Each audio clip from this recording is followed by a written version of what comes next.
Hi hello friends, டிஆர்பிலேருந்து லா கிராஜுவேட்ஸ்க்கான ஒரு super good news வந்து announcement பண்ணியிருக்காங்க. அதாவது தமிழ்நாட்டில் இருக்கக்கூடிய எல்லா கவர்மெண்ட் லா காலேஜஸுக்கான அசோசியேட் அதே மாதிரி அசிஸ்டன்ட் ப்ரொஃபஸர் போஸ்டிங் வந்து கால் ஃபார் பண்ணியிருக்காங்க. ஸோ அதை தான் நம்ம கிளியராக பார்க்க போகிறோம். அதுக்கு முன்னாடி நம்மளுடைய சேனலை நீங்கள் இன்னும் சப்ஸ்கிரைப் பண்ணலாம், சீக்கிரம் சப்ஸ்கிரைப் பண்ணிக்கோங்க. வாங்க வீடியோக்குள்ளே போகலாம். இப்போது நம்ம தமிழ்நாடு டிஆர்பி வந்து நம்ம கவர்மெண்ட் லா காலேஜஸுக்கு வந்து அசிஸ்டன்ட் ப்ரொஃபஸர், அசோசியேட் ப்ரொஃபஸர் அதே மாதிரி அசிஸ்டன்ட் ப்ரொஃபஸர் ப்ரீ லா அப்படிங்க 3 போஸ்டிங்க்கு கிட்டத்தட்ட வந்து ஒரு 132 வேகன்சிஸ் வந்து அனௌன்ஸ்மெண்ட் பண்ணியிருக்காங்க ஆல் ஓவர் தமிழ்நாடு ஃபுல்லாக. ஸோ அதை பற்றிய உங்களுக்கு டேட் என்னென்ன அப்படின்னு பார்த்தீங்க அப்படின்னா, இந்த நோட்டிஃபிகேஷன் வந்து 24th ஜனவரியே வந்து பப்ளிஷ் பண்ணிட்டாங்க. அண்ட் இதனுடைய ஆன்லைன் அப்ளிகேஷன் ஓப்பன் ஆகிறது அப்படின்னு பார்த்தீங்கன்னா 31st ஜனவரிலேருந்து ரெடியாக இருக்கும் அப்படின்னு சொல்கிறாங்க. ஸோ மோஸ்ட்லி குயிக்காகவே அப்ளை பண்ணிடுங்க, ரொம்ப டிலே பண்ணாதீங்க. அண்ட் இந்த அப்ளிகேஷன் லாஸ்ட் டேட், அதாவது நீங்கள் ஃபில் பண்ணுறதுக்குனாலும் சரி பே பண்ணுறதுக்குனாலும் சரி, அதனுடைய லாஸ்ட் டேட் அப்படின்னு பார்த்தீங்கன்னா 3rd மார்ச்சோட க்ளோஸ் ஆயிரும் அப்படின்னு சொல்கிறாங்க. அதுவும் 5 PM க்ளோஸ் ஆயிரும் ஈவினிங். ஸோ அதையும் மைண்டில் வச்சுக்கோங்க. அண்ட் உங்களுடைய பேமெண்ட் எல்லாமே வந்து இந்த 3rd மார்ச்சே வந்து நீங்கள் கட்டியிருக்கணும். அதுக்கப்புறம் எந்த வித எக்ஸ்ட்ரா டேட்டும் கிடையாது. ஸோ அதையே மைண்டில் வச்சுக்கோங்க. அண்ட் உங்களுடைய எக்ஸாமினேஷன் எப்போ இருக்கும் அப்படின்னு பார்த்தீங்கன்னா May 11th இருக்கும் அப்படின்னு சொல்கிறாங்க. சம்டைம்ஸ் ஏதாவது சேஞ்சஸ் இருந்தாலும் அவங்களுடைய சைட்டில் பப்ளிஷ் பண்ணிடுவாங்க. அண்ட் முக்கியமானது என்னென்னா, இந்த அப்ளிகேஷன் ஆஃப்லைனில் கிடையாது, full and full online mode தான். அதையும் மைண்டில் வச்சுக்கோங்க. அண்ட் இந்த எக்ஸாமினேஷனுக்கு நீங்கள் கொடுக்கக்கூடிய ஃபீஸ் பேமெண்ட் எவ்வளவு அப்படின்னு பார்த்துடலாம். எக்ஸாமினேஷன் ஃபீஸ் அப்படின்னு பார்த்தீங்கன்னா 600 rupees அப்படின்னு சொல்கிறாங்க. இது யாருக்கெல்லாம் கிடையாது இந்த 600 rupees அப்படின்னு பார்த்தீங்கன்னா SC, SCA, ST and disabled person, இந்த 3 கேண்டிடேட்ஸ்க்கும் வந்து கிடையாது அப்படின்னு சொல்லியிருக்காங்க. அண்ட் எஸ்சி, எஸ்சிஏ, எஸ்டி அதே மாதிரி டிஃப்ரெண்ட் ஏபிள் பர்சனுக்கு ஃபீஸ் எவ்வளவு அப்படின்னு பார்த்தீங்கன்னா 300 rupees அப்படின்னு சொல்லியிருக்காங்க. இதுவும் ஆன்லைன் மோடில் தான் பே பண்ண முடியும், ஆஃப்லைனில் பே பண்ண முடியாது. அதையும் கொஞ்சம் மைண்டில் வச்சுக்கோங்க. அண்ட் நெக்ஸ்ட் இந்த போஸ்டிங்கான கரண்ட் வேகன்சிஸ் சொல்லிட்டோம், 132 வேகன்சிஸ் சொன்னோம்ல. ஸோ அதை எப்படி ஸ்ப்ளிட் பண்ணியிருக்காங்க அப்படிங்கிறத பார்த்துடலாம். அசோசியேட் ப்ரொஃபஸருக்கு பார்த்தீங்க அப்படின்னா ஒரு 8 வேகன்சிஸ் வந்து அனௌன்ஸ்மெண்ட் பண்ணியிருக்காங்க. இதனுடைய பே ஸ்கேல் அப்படின்னு பார்த்தீங்கன்னா 1,31,000 இருந்து 2,17,000 வரை உங்களுடைய சேலரி இருக்கும் அப்படின்னு சொல்லியிருக்காங்க. அதே மாதிரி அசோசியேட் ப்ரொஃபஸருடைய போஸ்டிங் அப்படின்னு பார்த்தீங்கன்னா 64 வேகன்சிஸ் இருக்குது அப்படின்னு சொல்லியிருக்காங்க. இதனுடைய பே அப்படின்னு பார்த்தீங்கன்னா 68,000 இருந்து 2,05,000 வரை உங்களுடைய சேலரி இருக்கும் அப்படின்னு சொல்லியிருக்காங்க. அதே மாதிரி அசிஸ்டன்ட் ப்ரொஃபஸர் ப்ரீ லா பார்த்தீங்கன்னா ஒரு 60 போஸ்ட் கொடுத்துருக்காங்க. அவங்களுடைய சேலரி அப்படின்னு பார்த்தீங்கன்னா 57,000 இருந்து 1,82,000 வரை இருக்கும் அப்படின்னு சொல்லியிருக்காங்க. அண்ட் இப்போ வந்து இந்த போஸ்டிங்லாம் எப்படி என்ன கேட்டகரி வைஸாக ஸ்ப்ளிட் பண்ணியிருக்காங்க அப்படின்னு பார்த்துடலாம். அசோசியேட் ப்ரொஃபஸரை பொறுத்தவரை எல்லாமே ஜென்ரல் கேட்டகரியில் மட்டும்தான் வந்திருக்கு போஸ்டிங்கு. அதுவும் என்னென்ன சப்ஜெக்ட் அப்படின்னு பார்த்தீங்கன்னா business law, criminal law, property law, labour law, administrative law, constitution law, international law, environment law அப்படிங்கிற 8 சப்ஜெக்ட்டுக்கும் வந்து ஜென்ரல் கேட்டகரியில் எல்லாத்துக்கும் ஒவ்வொரு போஸ்டிங் அவைலபிளாக இருக்குது. ஸோ அதனால் அசோசியேட் ப்ரொஃபஸருக்கு மொத்தம் 8 வேகன்சிஸ் அனௌன்ஸ்மெண்ட் பண்ணியிருக்காங்க. அதுக்கப்புறம் நம்ம செகண்ட் பார்க்க போகிறது அசிஸ்டன்ட் ப்ரொஃபஸர் வேகன்சி தான். இந்த வேகன்சியை பொறுத்தவரை டோட்டலாக 14 சப்ஜெக்ட்ஸ்க்கு வந்து ஸ்ப்ளிட் பண்ணியிருக்காங்க.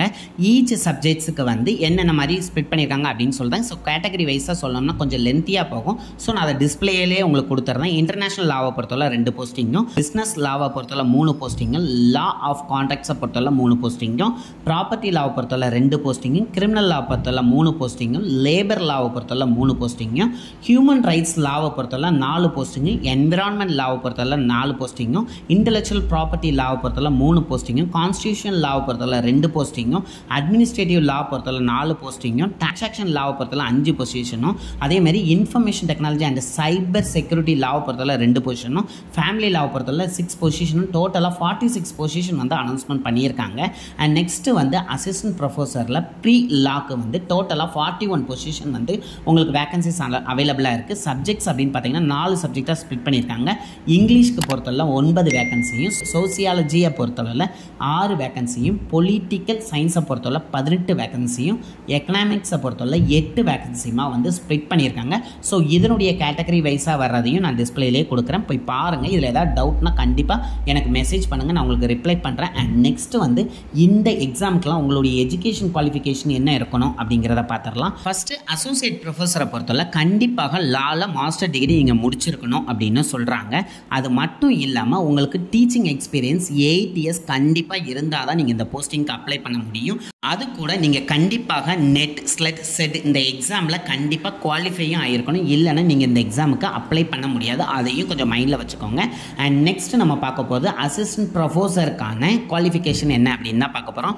இதுக்கும் லால மாஸ்டர் டிகிரி கண்டிப்பாக முடிச்சிருக்கணும். அது மட்டும் இல்லாமல் நான் முன்னாடியே சொன்ன மாதிரி நெட்டு ஸ்லெட் செட்டில் வந்து குவாலிஃபை ஆயிருந்தால் போதும் அப்படின்னு சொல்கிறாங்க.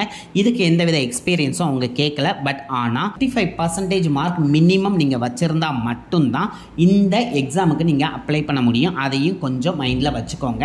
அண்ட் நெக்ஸ்ட் வந்து அசிஸ்டன்ட் ப்ரொஃபஸர் அந்த ப்ரீலா அப்படிங்கிற கேட்டகரியில் அவங்களுக்கான குவாலிஃபிகேஷன் அப்படின்னு பார்த்தீங்கன்னா எம்ஏ டிகிரி கண்டிப்பாக முடிச்சிருக்கணும். அதுவும் வந்து 55% ஆஃப் மார்க் கண்டிப்பாக இருக்கணும், இல்லைனா இதுக்கு நீங்கள் அப்ளை பண்ண முடியாது. அது கூட நெட் ஸ்லெட் செட் இந்த எக்ஸாமில் குவாலிஃபை ஆகிருக்கணும். அதையும் கொஞ்சம் மைண்டில் வச்சுக்கோங்க.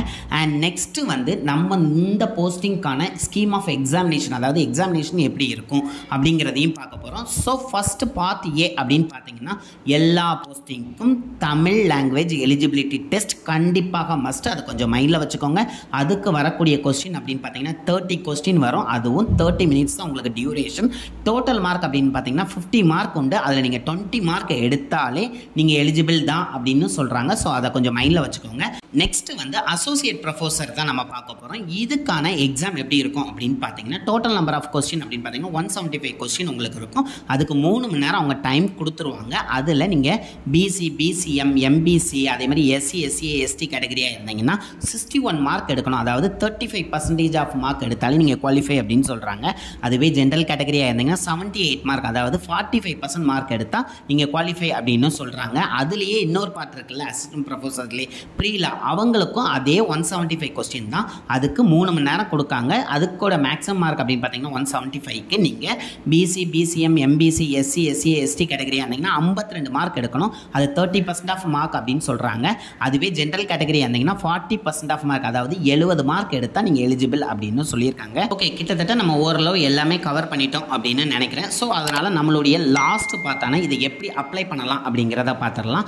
நம்மளுடைய டிஸ்பிளேல தெரியக்கூடிய www.trp.tn.gov.in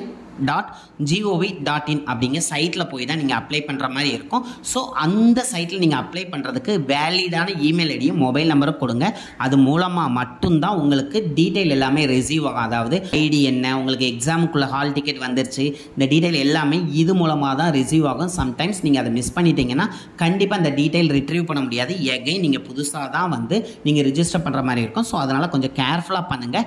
அண்ட் இதனுடைய ஃபுல் நோட்டிஃபிகேஷன் எல்லா டீட்டெயிலுமே வந்து நான் உங்களுக்கு டிஸ்கிரிப்ஷனில் கொடுத்தேன், இன்க்ளூடிங் சிலபஸ் ஆல்சோ.